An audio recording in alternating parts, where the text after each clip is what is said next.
हर हर महादेव। हमारे शास्त्रों में अमावस्या तिथि का बहुत ही ज़्यादा महत्व होता है और उनमें से भी जो सोमवती अमावस्या होती हैं और जो भौमवती अमावस्या होती है उसका बहुत ही ज़्यादा अधिक महत्व माना जाता है। वैसे तो हर महीने की चतुर्दशी के बाद, कृष्ण पक्ष की चतुर्दशी के बाद जो तिथि होती है वह अमावस्या और पूर्णमासी होती है। जो कृष्ण पक्ष की चतुर्दशी होती है उसमें उसके बाद जो तिथि होती है उसको अमावस्या तिथि कहते हैं। और जो सोमवार के दिन जो अमावस्या पड़े उसको सोमवती अमावस्या कहते हैं। और यह सोमवती अमावस्या वर्ष में बहुत कम आती है, हर महीने नहीं आती, लेकिन जब भी यह सोमवती अमावस्या का संयोग बनता है तो इसकी बहुत ही बड़ी महिमा, इसकी शास्त्रों में इसका बहुत ही अधिक महत्व माना जाता है। इसका स्कंद पुराण के अनुसार सोमवती अमावस्या का महत्व इतना ज़्यादा है कि शास्त्रों में कहा है कि स्कंद पुराण के आधार पर कि इस दिन विशेष भगवान शिव का पूजन करना चाहिए, अर्चन करना चाहिए, अभिषेक करना चाहिए, दर्शन करना चाहिए। और विशेषकर सोमेश्वर जो भगवान शिव का स्वरूप है, सोमेश्वर भगवान शिव का, उनका विशेष पूजन अर्चन अभिषेक सोमेश्वर के रूप में हमको करना चाहिए। इससे करोड़ों गुना जो फल होता है अन्य तिथियों पे जो हम पूजन करते हैं, इस दिन किया हुआ पूजन अनेक प्रकार के, करोड़ों प्रकार के पूजन करने से भी इसका अधिक महत्व माना जाता है। इस दिन किया गया पूजन करोड़ों यज्ञों के फल के बराबर माना जाता है। शास्त्र में लिखा है कि अमा सोमेन संयुक्ता कदाचिद यदि लभ्यते तस्याम सोमेश्वरम दृष्ट्वा कोटि यज्ञम फलम लभेत। कि सोमेश्वर भगवान का सोमवती अमावस्या के दिन अगर कोई पूजन करेगा तो करोड़ों यज्ञों के बराबर जो फल है मात्र एक सोमवती अमावस्या के दिन भगवान शंकर का, शिव का सोमेश्वर के रूप में पूजन करने से वह सारा फल प्राप्त हो जाता है। इसलिए सोमवती अमावस्या के दिन हमें अवश्य भगवान शिव का विशेष पूजन करना चाहिए।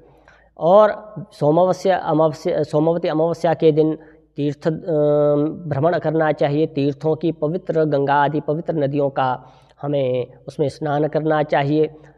जितना सामर्थ्य है दान करना चाहिए। पितृ शांति के लिए भी इस दिन को विशेष माना जाता है और ब्राह्मणों को दक्षिणा, वस्त्र इत्यादि से संपन्न करना चाहिए। गोदान इत्यादि भी इस दिन देना बहुत ही शुभ माना जाता है। भूमिदान भी इस दिन विशेष, इसका भूमिदान भी इस दिन अगर किया जाए तो अक्षय फल की प्राप्ति देता है।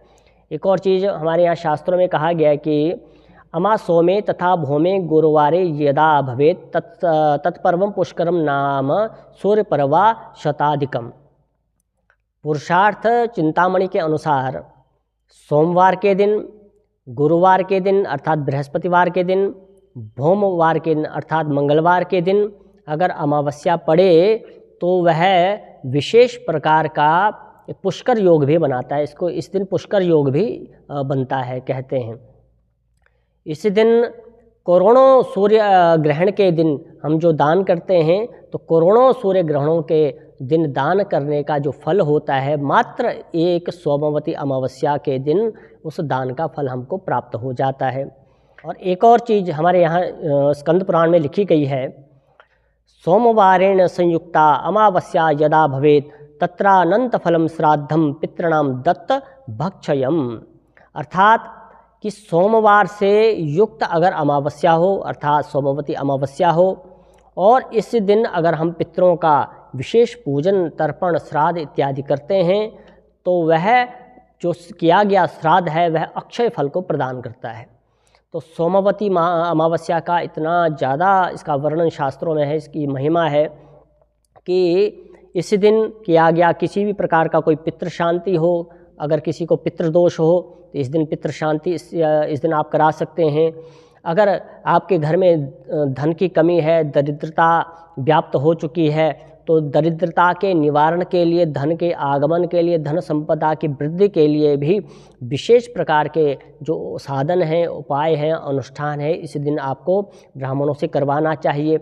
अगर किसी का गृहस्थ जीवन दुखी है तो गृहस्थ जीवन को ठीक करने, परस्पर गृहस्थ जीवन को सुखमय बनाने के लिए भी इस दिन विशेष प्रकार का पूजन किया जाता है। और जिनका विवाह नहीं हो रहा, इस दिन प्रयोग करने से, उपाय करने से तो उनका समय पर विवाह हो जाता है। संतान आदि की बाधा है तो संतान बाधा के लिए भी सोमवती अमावस्या के दिन विशेष पूजन किया जाता है। और कोई असाध्य रोग अगर जीवन में व्याप्त हो गया है और बार बार शरीर कष्टप्रद रहता है, शरीर में रोग बना ही रहता है, तो इसी दिन भगवान शिव का विशेष पूजन अर्चन करके आप इन समस्त प्रकार के रोगों से मुक्त हो सकते हैं। तो आध्यात्मिक क्षेत्र में आत्मशुद्धि के लिए और अपने भौतिक साधनों को संपन्न करने के लिए स्नान, दान और विशिष्ट प्रकार के यज्ञ, पूजा पाठ, जप तप इत्यादि इस दिन करना अत्यंत ही ज़्यादा लाभकारी माना जाता है। इसी दिन भगवान विष्णु का भी विशेष पूजन होता है। भगवान शिव का तो होता ही है, लेकिन भगवान विष्णु का भी इसमें पूजन कर सकते हैं। भगवान सोम का अर्थात चंद्र देवता का भी विशेष पूजन होता है और पीपल का भी इसमें विशेष पूजन होता है। आज मैं आपको सोमवती अमावस्या के दिन बहुत ही सरल और बहुत ही प्रामाणिक शास्त्रोक्त एक उपाय बताने जा रहा हूँ। अगर आप इसको करेंगे तो आपकी कई प्रकार की बाधाएं, आपके जीवन में परेशानियां हैं, वह नष्ट होंगी और पितृ शांति के लिए भी यह बहुत ही दिव्य एक प्रयोग है।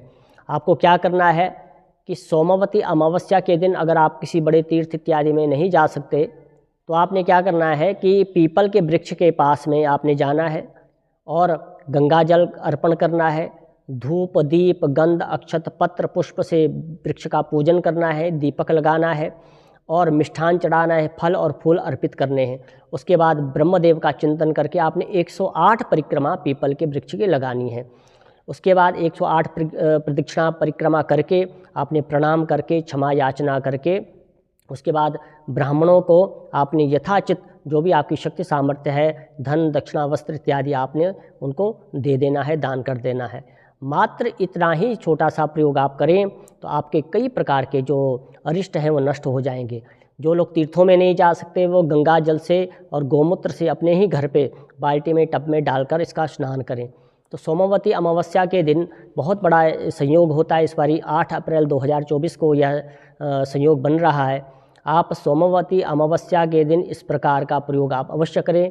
मात्र इतने छोटे से प्रयोग से आपके बड़े से बड़े कष्ट दूर हो सकते हैं। भगवती आपका कल्याण करे। हर हर महादेव।